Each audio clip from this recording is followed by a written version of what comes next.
জীবনের দৌড় কথাটা শুনলেই কেমন যেন একটা চাপ মনে হয়, তাই না? একদিকে জেতার একটা তাগিদ, আবার অন্যদিকে এই দৌড়টাই মাঝে মাঝে ভীষণ ক্লান্ত করে দেয়। কিন্তু এই দৌড়ে জেতার জন্য আসলে কি লাগে? চলুন আজ আমরা কিছু গতানুগতিক উপদেশের বাইরে গিয়ে জীবনের 10টা কঠিন কিন্তু খুব জরুরি সত্য জেনে।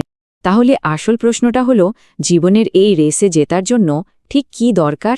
আমরা তো অনেক মোটিভেশনাল কথা শুনি, বই পড়ি, কিন্তু সেগুলোই কি সব? হয়তো না। আজ আমরা এমন কিছু কঠিন সত্যের মুখোমুখি হব, যেগুলো শুনতে হয়তো ভালো লাগবে না, কিন্তু এগুলোই হতে পারে পথ চলার সবচেয়ে বাস্তবসম্মত গাইডলাইন। আজকের আলোচনাটা কয়েকটা ধাপে এগোবে। প্রথমে দেখব এই দৌড়টা ঠিক কেমন, এরপর মনকে কিভাবে কন্ট্রোল করা যায়, আর বাইরের দুনিয়ার চ্যালেঞ্জগুলো কিভাবে সামলানো যায় তা নিয়ে কথা বলবো। আর শেষে লং টার্ম সাকসেসের জন্য কি দরকার সেটা জেনে নেব। তো চলুন শুরু করা যাক। আচ্ছা, তাহলে শুরু করা যাক। দেখুন, যে কোনো খেলায় নামার আগে তো নিয়মগুলো জানতে হয়, তাই না? জীবনের এই দৌড়েরও কিন্তু কিছু নিয়ম আছে, যদিও সেগুলো কোথাও লেখা থাকে না। চলুন সেই নিয়মগুলো একটু দেখে নেওয়া যাক। জীবনের এই রেসটা কিন্তু অনেক লম্বা, আর এর সবচেয়ে বড় আর হয়তো সবচেয়ে কঠিন সত্যিটা হলো এর নিয়মগুলো সবার জন্য সমান না। ঠিক যেমনটা আমরা এখানে দেখতে পাচ্ছি, কারো শুরুটা হয় একদম মসৃণ রাস্তা দিয়ে, আবার কারো পথে শুরু থেকেই কাটা আর বাধা। সবাই কিন্তু একই স্টার্টিং লাইন থেকে দৌড় শুরু করে না, আর এ কারণে ওই গতানুগতিক উপদেশগুলো এখানে সব সময় কাজ করে না। আমাদের দরকার কিছু বাস্তবসম্মত কৌশল, যা এই কঠিন পথটা পাড়ি দিতে সাহায্য করবে। এবার আসা যাক আলোচনার একেবারে কেন্দ্রে, মানে নিজের মানসিকতা বা মাইন্ডসেট কন্ট্রোল করা। কারণটা খুব সহজ, বাইরের দুনিয়া জয় করার আগে তো নিজের ভেতরের জগৎটাকে গোছাতে হবে, তাই না? চলুন দেখি সাফল্যের জন্য নিজেকে ভেতর থেকে কিভাবে তৈরি করা যায়। প্রথম এবং সম্ভবত সবচেয়ে কঠিন সত্যিটা হলো, কেউ বাঁচাতে আসবে না। এর মানে কিন্তু এটা না যে পৃথিবীতে ভালো মানুষ নেই, অবশ্যই আছে, কিন্তু দিনের শেষে নিজের জীবনের স্টিয়ারিংটা নিজের হাতেই ধরতে হবে। অন্যের ভরসায় বসে থাকলে আসলে চলবে না। এই ব্যাপারটা ছবিগুলো দেখলে পরিষ্কার হয়ে যায়। যেমন ধরুন, প্রথম ছবিটার ডোমিনোর মতো প্রথম ধাক্কাটা নিজেকেই দিতে হয়, উদ্যোগটা নিতে হয়। দ্বিতীয় ছবিতে যেমন দোল খাওয়ার জন্য নিজেকেই গতি তৈরি করতে হয়, কাজের মোমেন্টামটাও ঠিক সেভাবেই নিজেকেই বানাতে হয়। আর সবশেষে সাহায্য চেয়ে পাওয়া যায় না, এটা অর্জন করতে হয়। যখন অন্যরা দেখবে যে কেউ একজন নিষ্ঠার সাথে কাজ করছে, তখন তারাই কিন্তু সাহায্য করতে এগিয়ে আসে। আমাদের খুব কমন একটা কথা হলো, এই মোড আসছে না তাই কাজটা করছি না, তাই না? কিন্তু দ্বিতীয় কঠিন সত্যিটা ঠিক এর উল্টো। মোটিভেশন বা অনুপ্রেরণা কিন্তু কাজের পরে আসে, আগে না। অনুপ্রেরণার জন্য অপেক্ষা করা মানে কি জানেন? এটা অনেকটা এমন একটা বাস স্টপেজে দাঁড়িয়ে থাকার মতো, যেখান দিয়ে কোনো বাসই যায় না। তাহলে এই সাইকেলটা কিভাবে কাজ করে? খুব সহজ। প্রথমে একদম ছোট, ম্যানেজ করা যায় এমন একটা কাজ দিয়ে শুরু করতে হবে। যেই কাজটা শেষ হবে, তখন মনের ভেতর একটা ভালো লাগা কাজ করবে, একটা সাফল্যের অনুভূতি আসবে যে হ্যাঁ, আমি এটা পেরেছি। এই অনুভূতিটাই হলো আসল ফিউয়েল, যা পরের বড় কাজটা করার জন্য উৎসাহ যোগায়। সো মূল কথাটা হলো, অপেক্ষা না করে জাস্ট শুরু করে দেওয়া। মোটিভেশন তার পিছু পিছু নিজেই চলে আসবে। তৃতীয় সত্যিটা হলো, অনুভূতি দিয়ে বাস্তবতা বদলানো যায় না। যেমন ধরুন, কারো মনে হয়তো ঝড় বইছে, সেটা তার অনুভূতি, কিন্তু সামনের ওই যে উঁচু পাহাড়, ওটা হলো বাস্তবতা। ওটা কিন্তু আগের মতোই উঁচু থাকবে। খারাপ লাগা বা মন খারাপ কিন্তু পাহাড়টাকে একটুও নিচু করে দেবে না। এ কারণে যে কোনো সিদ্ধান্ত নিতে হয় ফ্যাক্টস বা বাস্তবতার উপর ভিত্তি করে, নিছক অনুভূতির উপর নয়।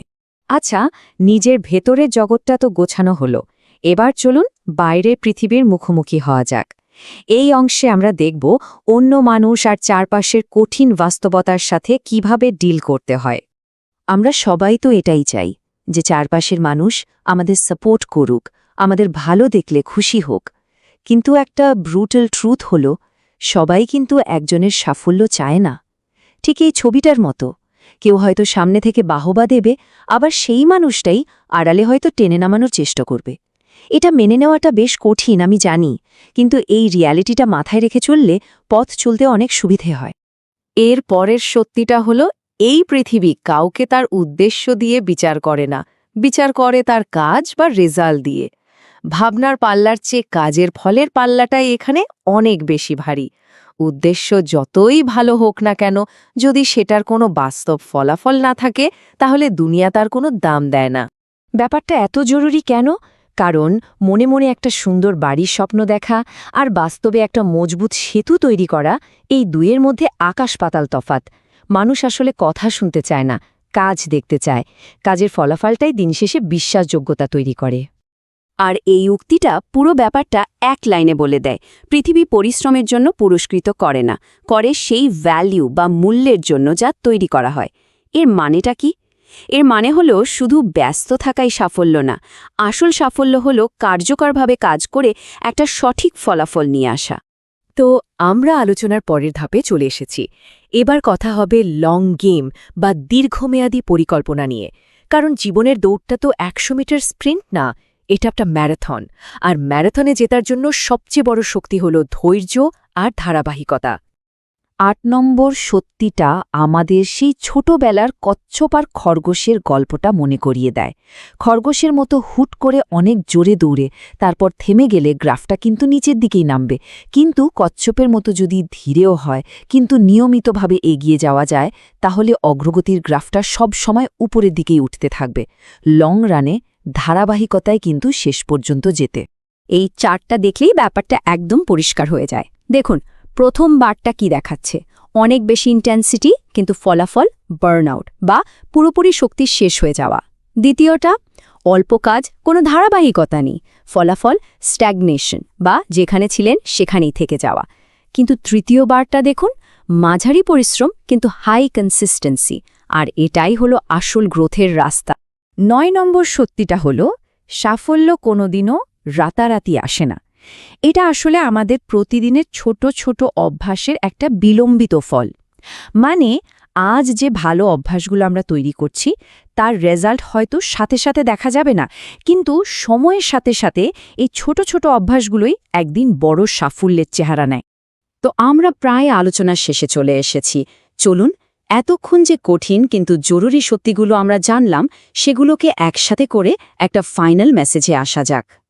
জীবনের এই দৌড়ের আসল লক্ষ্য কিন্তু শুধু ফিনিশিং লাইনে পৌঁছানো নয়, আসল লক্ষ্য হল নিজের শর্তে নিজের মতো করে দৌড়ানো। এই কঠিন সত্যিগুলো কিন্তু ভয় দেখানোর জন্য নয়, বরং এগুলো শক্তিশালী করার জন্য। এগুলোকে এমন কিছু টুলস হিসেবে ভাবা যেতে পারে যা দিয়ে নিজের পথটা নিজেই তৈরি করা যায়, অন্যের সাথে শুধু প্রতিযোগিতা করার জন্য নয়। তাহলে পুরো আলোচনা থেকে মূল টেকঅ্যাওয়ে কি? 3টা জিনিস। 1, সবার আগে নিজের মাইন্ডসেটকে কন্ট্রোল করতে হবে। 2, কি হলে ভালো হতো তার না ভেবে যা বাস্তব তার ওপর ভিত্তি করে কাজ করতে হবে। আর 3, নিয়মিত ছোট ছোট অভ্যাসের মাধ্যমে নিজের ভবিষ্যৎটা গড়তে হবে। এই সবকিছু জানার পর শেষ প্রশ্নটা নিজের কাছেই। এ কঠিন সত্যিগুলোর মধ্যে কোনটা আজ থেকেই জীবনে কাজে লাগানো শুরু করা যায়? উত্তরটা যার যার নিজের কাছে।